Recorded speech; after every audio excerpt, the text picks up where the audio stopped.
Hello guys, welcome to my YouTube channel. I am Miss Lockett, the founder of Teacher Fashion On LOCKett. You guys are in the right place at the right time. But before I let you guys know what this video is about, I need you to do your girl a favor.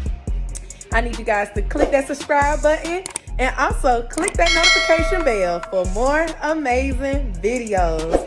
Now that I got that out the way, let's get on to what this video is about.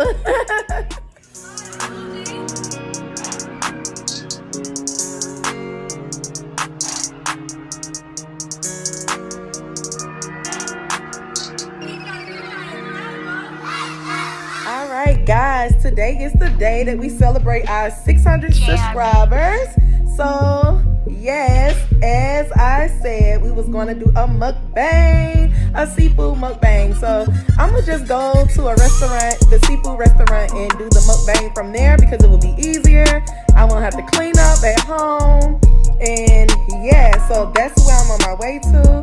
So I guess I'll see you guys when I get to, sorry, I had to turn the light off. When I get to the restaurant. All right, y'all. See y'all in a minute.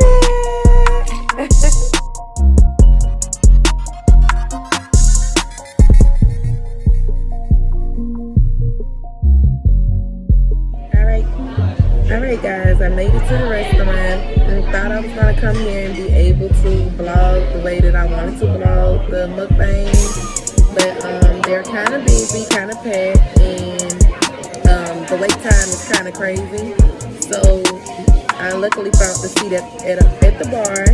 So what I'm going to do is I'm going to order everything and I'm going to get it to go, and then I'll do this mukbang when I get home to my house.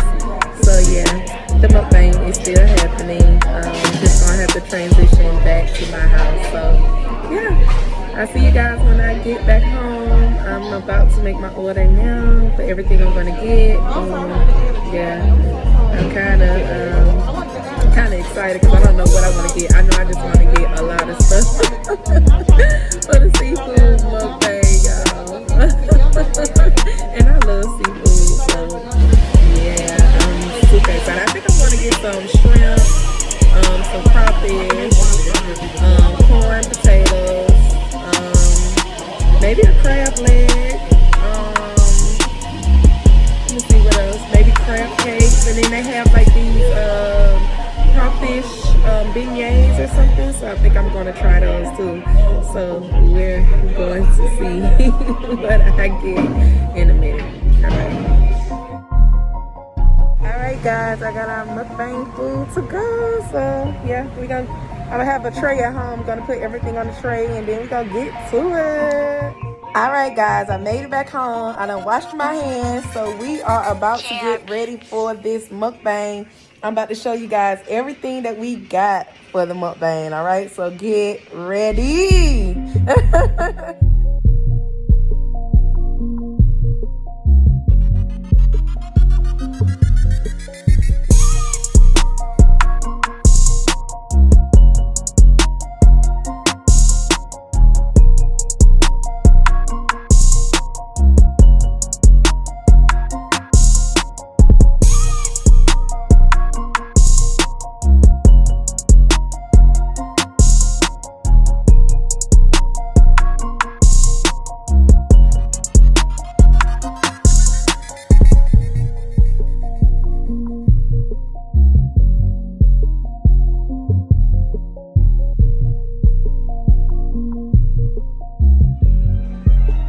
Alright guys, we are ready for our mukbang! Yes! Let me start this video off by saying thank you guys so very much for your love and your support of Teacher Fashion On LOCKett. You guys got us to 600 subscribers! Yay! So guys, I'm just so like excited. I really do thank you guys. I really do appreciate you guys. And thank you for supporting us for all the work that we're doing. Yeah, so with this mukbang, of course you're supposed to discuss over mukbang, so y'all know I come up with crazy stuff, questions. So I was like, during this mukbang I can answer questions on how teaching has been during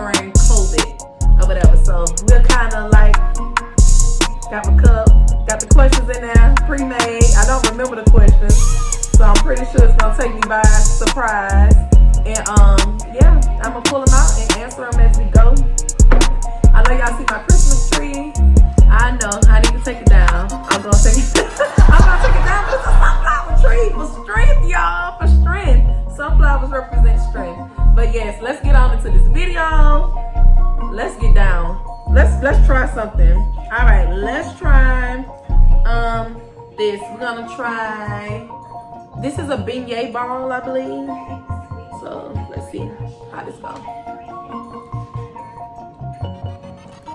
Oh my god, y'all! Look at that. Wow, it's super good. I don't know what's inside of it, but it's really, really good.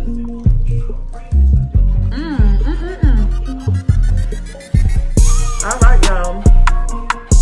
This is a mukbang, so excuse me, because I'm gonna be eating. So let's go ahead and do a question.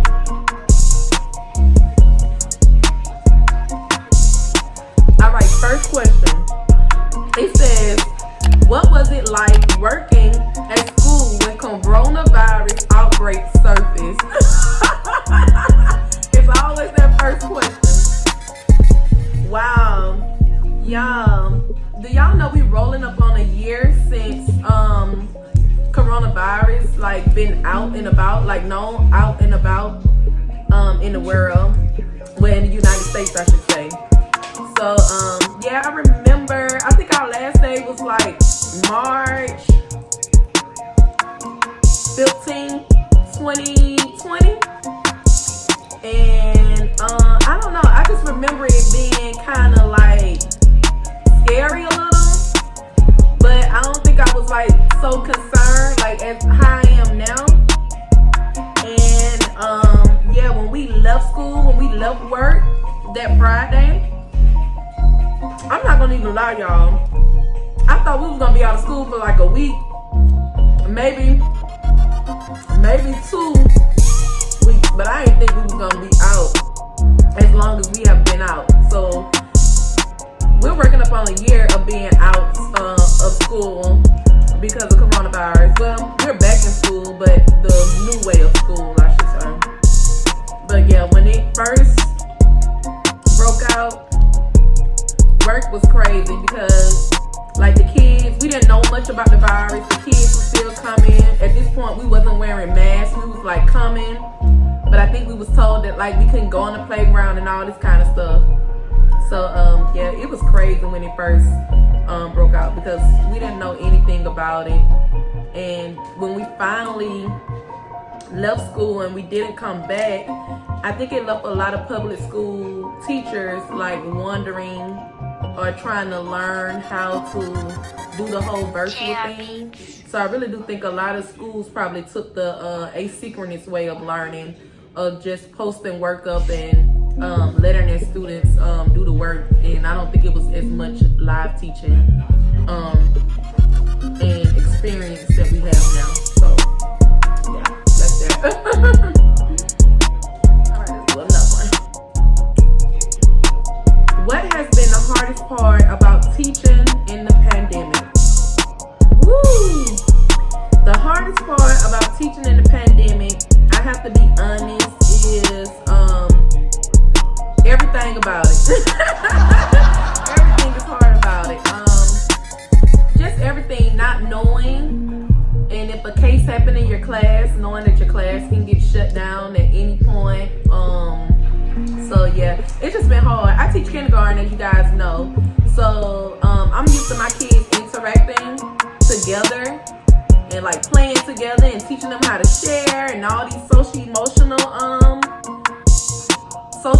skills. And like this year, I feel like I'm teaching my kids the opposite of what I've been learning for 12 years of teaching. I've been teaching for 12 years in early childhood. So yeah, it's just totally different. Like now, before the pandemic, we was telling kids, you know, you need to make healthy relationships, you need to share, you need to do all this kind of stuff. And now it's just like, no, we don't share. We don't share nothing. No, you can't touch this person. No, you can't hug this person. No, don't give them a high five. Give them an elbow. So, yeah, I think it's the social part for me that's been the hardest. As far as school too, not being able to do shared centers in kindergarten, but mostly early childhood classes we do. Well, all classes probably do centers. I don't think it's an age limit on centers. I don't think, but yeah, we don't get to do centers anymore. And well, centers the way we used to do it. So yeah, I don't know. Everything about the pandemic has been hard for me, but we're persevering. I'm persevering, and I'm getting through it. Trying not to complain about it, because at the end of the day, it's our reality. Them shrimps are so good, y'all. Oh my god, they're super good. All right, let's see what else we have. What are your biggest concerns about virtual teaching? Whew, y'all, my biggest concern about virtual teaching is, look at this crawfish, y'all. If you never had crawfish before, I'm not from New Orleans originally, but yeah, I think I can teach y'all a thing or two. You can take that tail off. I don't do all that sucking the head stuff. I'm not doing all that, but I take the tail off and then I hold it and I just peel back and take the meat out the inside of it. That's what I do. See, meat came straight out. But that question said, what are your biggest concerns about virtual teaching? My biggest concerns about virtual teaching is the academic gap, I should say, that it's going to cause. Like, it's like some kids have the resources and the support, and they're probably making out okay. But then on the other hand, it's some kids that don't have the resources and they don't have the support at home. So they're coming out on the shorter end of the stick. So that's my concern about virtual teaching, filling in those academic gaps on learning that students might be missing. Yeah, it's just kind of crazy. Another concern is too, and I know I've been talking about this a lot. Y'all probably seen it in my other videos, is the screen time. It's not good for your eyes. Not at all. Like my eyes. I need to go to the eye doctor ASAP, and I'm going soon. I promise y'all I'm going soon. I said that last video. I am going to the eye doctor. I need to go so bad, y'all. I need to go so bad. But yeah, that's my biggest concern, is the academic gap and making sure these kids stay on grade level with their work. All right, let's do another one. Why do you love teaching? I love teaching because I love making a difference in kids' lives. Like, I know that's so cliche, but that's what teachers really do. If your heart is really in it, you really make a difference. And not only do you make a difference, you get to reap and see the reward in teaching. I have my learners young, so when they come in my class, some may not know alphabet, some may not know sound, some may not know how to segment or blend or read. And to see that when they leave my class, they're able to do those skills, and that they came inside of my class not knowing how to do those skills, it's the most rewarding feeling ever, knowing that I did that. Like, yeah. So I just love teaching. I love the kids. I love kids. So that's why I love teaching. I love kids, and I love making a difference in their life. And I love growing healthy relationships with the students as well. So that's why I love teaching. I always wanted to be a teacher. I don't remember saying I want to be anything else but a teacher. Maybe I did say a singer. I remember that. But guess what? I still get to sing. Still get to sing in the classroom. But yeah, I love teaching. It's my passion and my purpose in life. All right, let's go to the next question.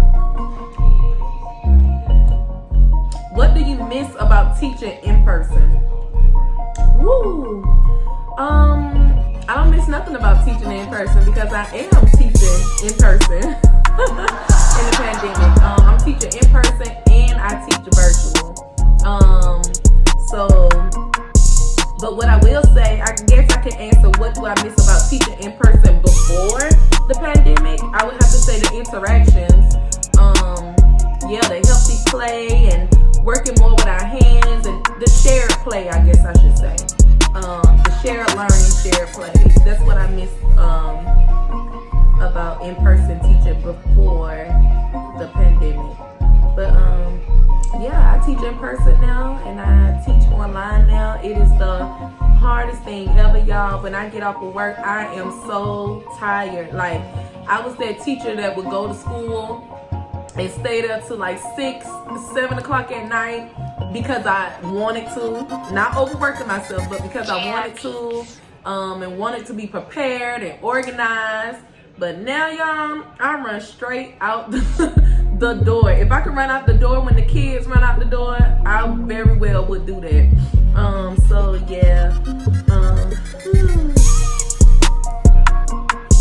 But let me say this: if I had to choose in person or virtual teaching, my thing about in person, I wish I could just do in person teaching and no virtual teaching at all.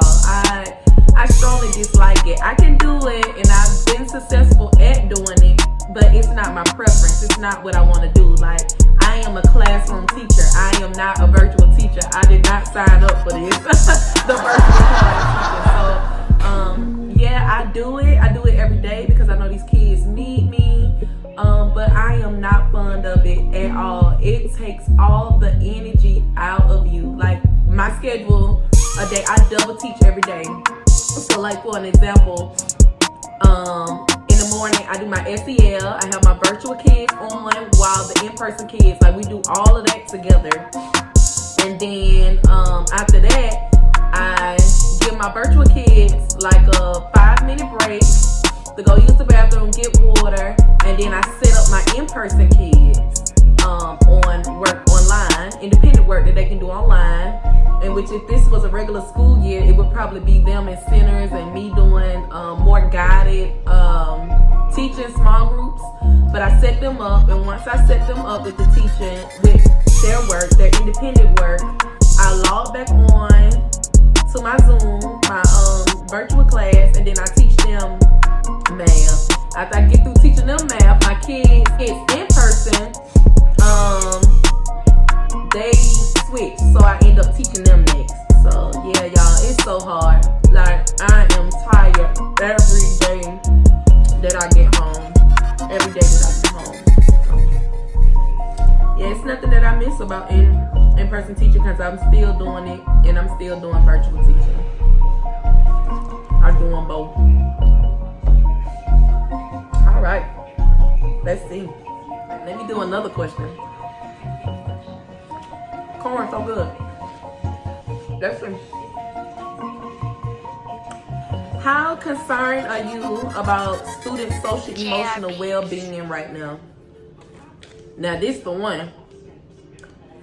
I'm so concerned till that's the top priority on my list. My kids' social emotional, their mental health, and their well-being.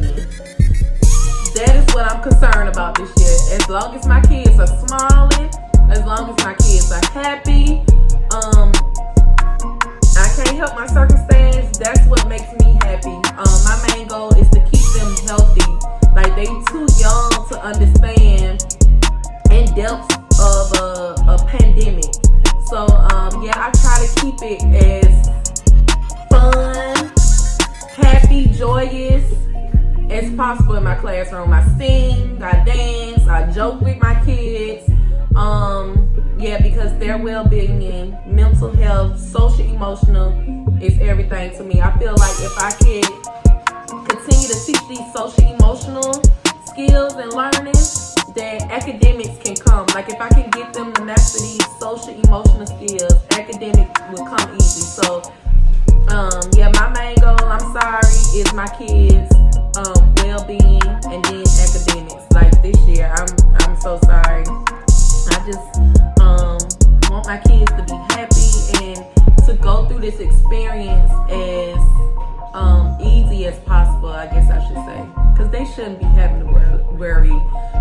pandemic and stuff. And they talk about it too, y'all. We talk about it and we discuss it. I don't keep it away from them because at the end of the day it's our reality. But their well-being means everything to me. Not only their well-being, but my well-being. Because if I'm not healthy, I can't teach my kids. Like, I have to be healthy. So that's number one on my priority list. My kids' well-being, my well-being, academics. In that order. All right, let's see. How would you like to be teaching right now? So yeah, like I just explained to you guys, I teach virtual and I teach in person. But if I had to choose, I would just love to do in person because I am a classroom teacher, y'all. I am not an online teacher. I'm not a virtual teacher. I commend those people that's been doing it before the pandemic. That's your thing. It's not my thing. I'm a classroom teacher. So yeah, if I could choose, I would love to do just straight in person. But I understand. Parents know what's best for their kids. So if they want that, I'm glad that we give a choice. If they want their kids at home to learn virtually, fine with me. If they want their kids to come in person, that's fine with me. It's nothing that I could do about it.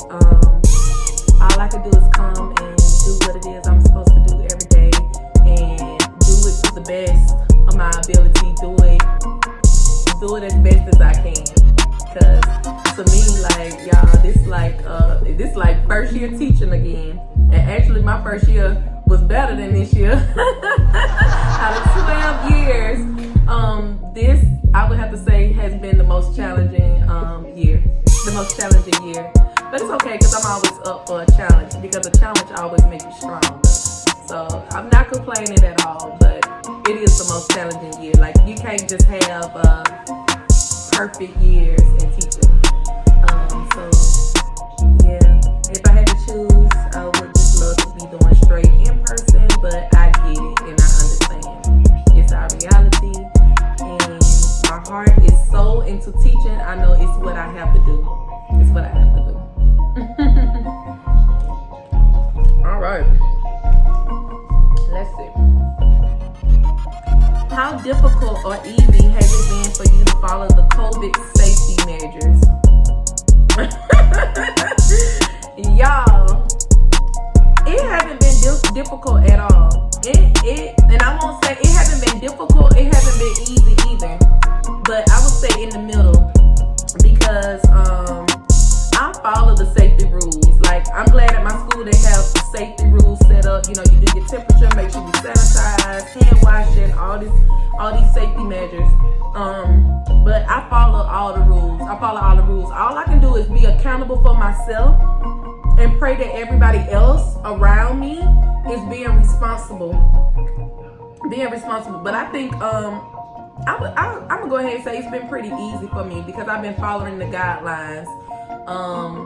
Yeah, I've been keeping my distance. I love y'all.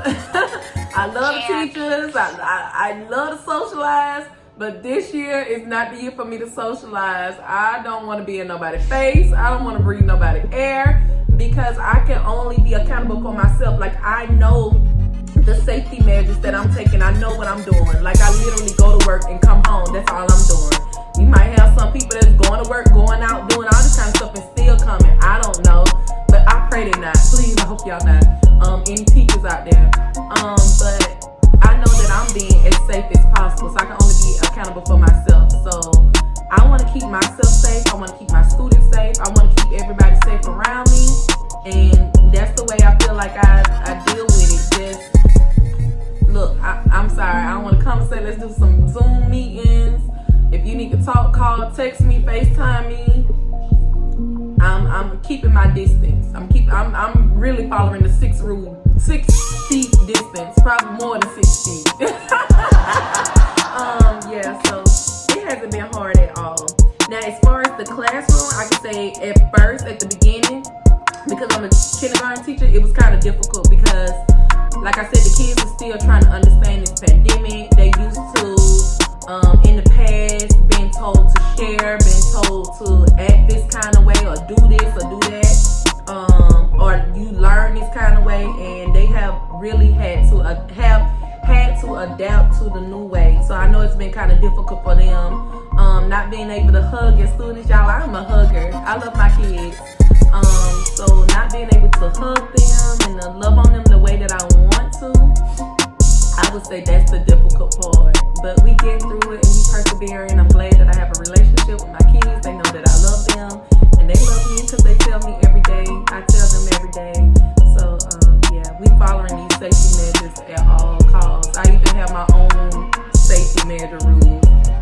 Stay your 6 feet. Don't bring the corona over here by me because I don't want it, because I know that I'm doing what I'm supposed to be doing. And so yeah, we're gonna go on off that question. All right, the next question: what are you proud of? I'm proud of my students. I'm proud that they are getting through this pandemic the best way they know how. Another thing that I'm proud of, I would have to say I'm proud of my parents, because they have been the most supportive parents ever. Like majority of my virtual kids, I don't know how they do it, but they do it. But I see parents in the videos helping, assisting, getting their kids worksheets and workout all the time. So I'm proud of them for being there, because that's a lot. Like, you gotta get up early in the morning, sit next to your child, to make sure that they're getting their learning, that they're set up, that they have all their materials. So yeah, I'm proud of the parents out there that's really taking this pandemic serious and knowing that they have to be there for their child this year.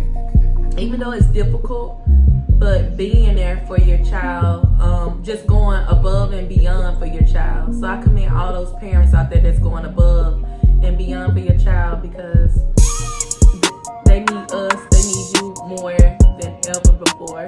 So yeah, I'm proud of my students and I'm proud of my parents.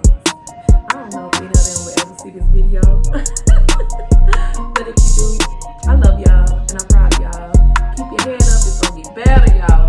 We can do this, y'all. Alright, let's go on to the next question. How difficult or easy is it to support other people in your life?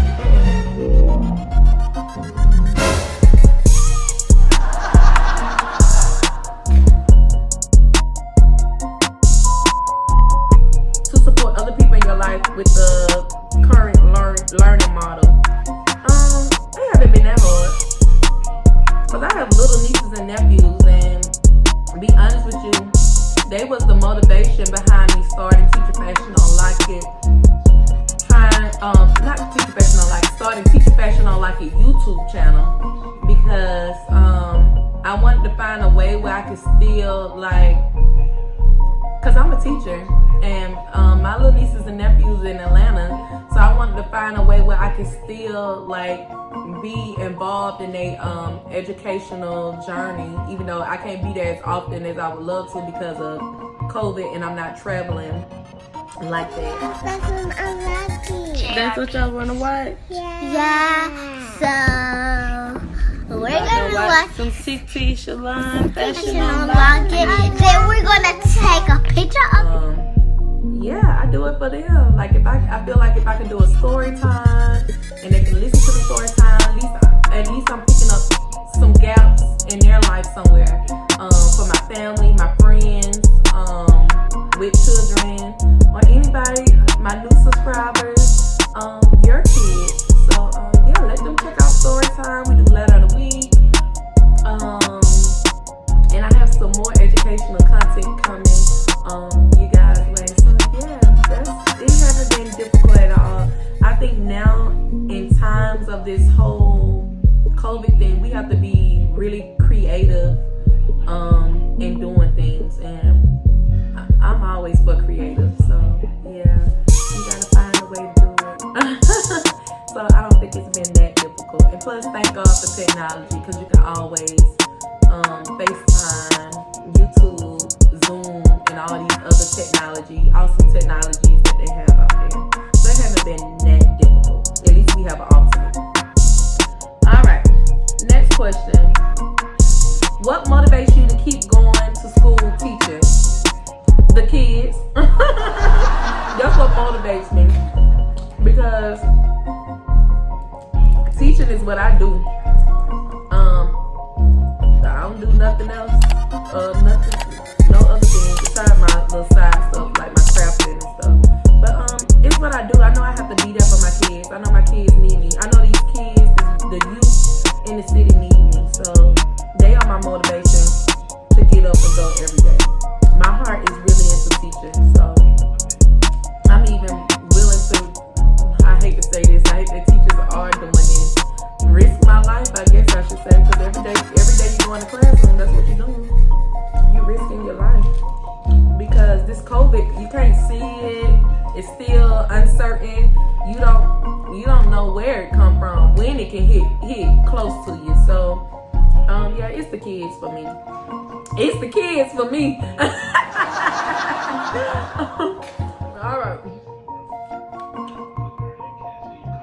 How do you think your students are adapting? I think they're adapting okay. They're doing good. I think they're adapting really, really good. They're trying to understand this whole pandemic thing. I don't know. I just feel like a kid gonna be a kid. And that's why I said my kids' well-being is my number one top priority. And that's why I let them, when they come to school, I let them be a kid. In a safe way. I let them be kids. Like sometimes, like when we were all virtual, when we were on all virtual, it was times when I would just let my kids talk because that's all they wanted to do. All they wanted to do was be a kid, talk, show you their toys at home, show you their pets, show you their little brother, big sister. That's all they want to do. My mama ain't here. Show you their family. So, yeah, I think they're adapting, okay. They're adapting, okay. That's what I'm going to say. All right. Let's see. Have you had the quarantine? Ooh, Lord. Have I had? Let me eat a piece of this crab cake right quick before I answer that, y'all.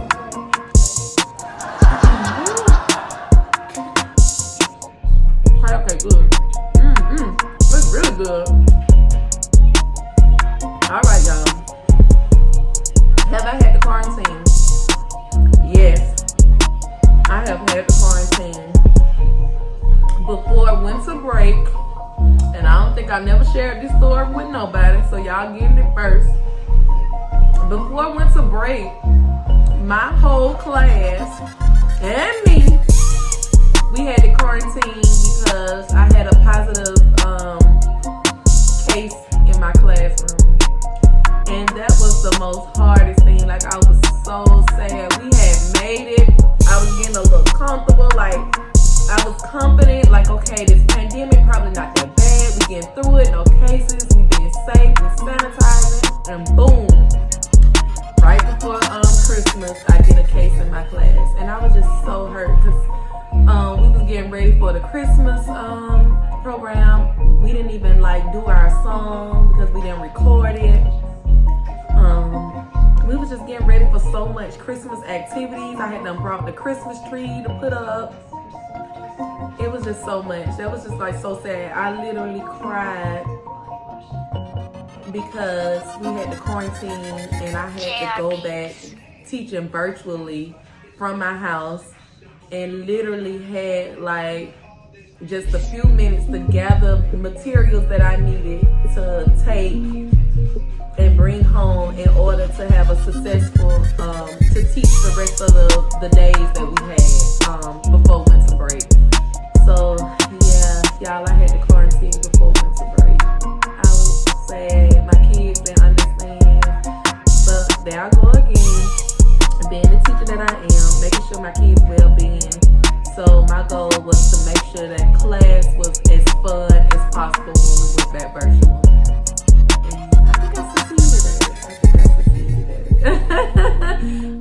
Yeah, so yeah, I had the quarantine, y'all. Before I had the quarantine for 2 weeks, and it was scary because I haven't traveled home in a whole year, and I was going home for I was getting prepared to go home for Christmas, and I had the quarantine. So I'm glad I quarantined. I didn't have no COVID. I don't have COVID. but I was still able to go home. My quarantine ended just in time for me to go, be able to go home finally in 1 year. So, and I had fun with my family. We went up to the mountains for Christmas. If you check some of those Vlogmas videos out, you'll see how much fun I had with my family. And I'm still safe. I still wore my mask in their presence, y'all, because this COVID ain't no joke. But yeah, I've had the quarantine one time, and I pray God get us through the rest of the school year and not having to do that again. And I pray just the whole COVID experience just get better. Just period. We can get through this in the world. Just in the world. Lord, heal the land, Lord. All right. Compared to past years, how much harder or easier is it to form relationships with your students right now? I'm big on relationship building. Like, that's like, to me, that's my number one. If anybody want to know my secret in my classroom, that's the secret. Building healthy relationship and rapport with my students. And it hasn't been hard at all, easy. Just like I said, we have to be more creative during this time. So I just found a creative way to still build those relationships with my kids. Yeah, like the other day the kids were out of school, and I sent the parents message and it was like, yeah, I'm taking lunch at 12 o'clock. If your kid want to get on and eat lunch with me, you know what I'm saying, I'm gonna have the room open, make sure they bring their lunch, and we gonna eat some lunch together. And yeah, that's what we did. To my surprise, I didn't think they was gonna get on. I was sitting there waiting, and then next thing you know, I started getting bing, bing, bing. The kids were coming in, we ate our lunch, and we discussed. So yeah, you just gonna have to find creative ways to build those relationships. So it hasn't been hard at all. My kids love me, and I love them, and we got great relationships in the midst of this pandemic in the classroom. All right, y'all, this is the last question. Super excited about that. All right, how much work is it to move your class online? That's the last question, y'all. It's a lot of work. It's a lot of work because you have to make sure that you have all the materials that you need to successfully teach your lesson from home or wherever you're teaching it at.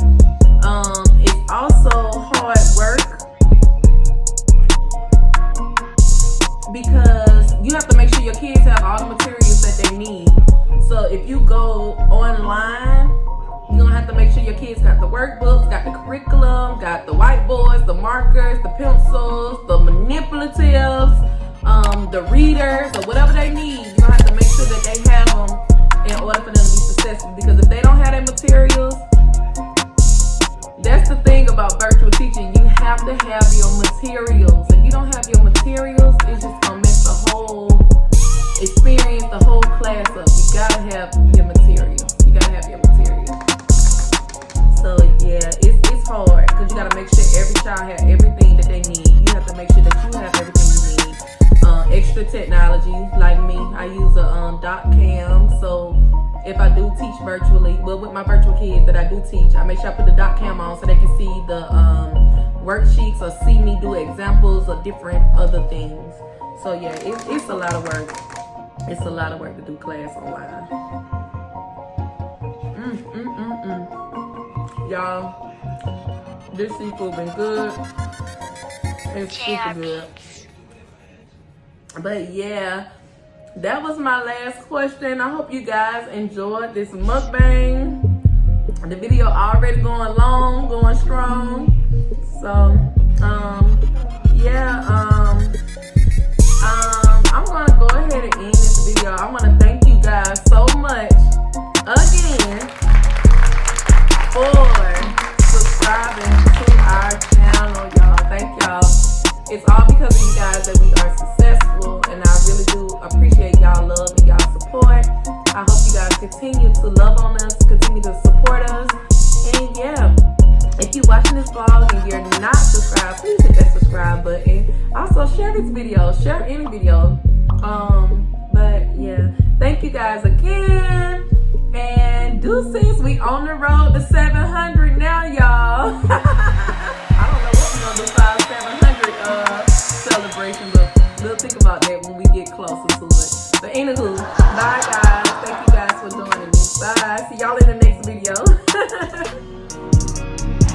sure to hit the subscribe button and also follow us on Facebook, Instagram, and TikTok at Teacher Fashion On LOCKett.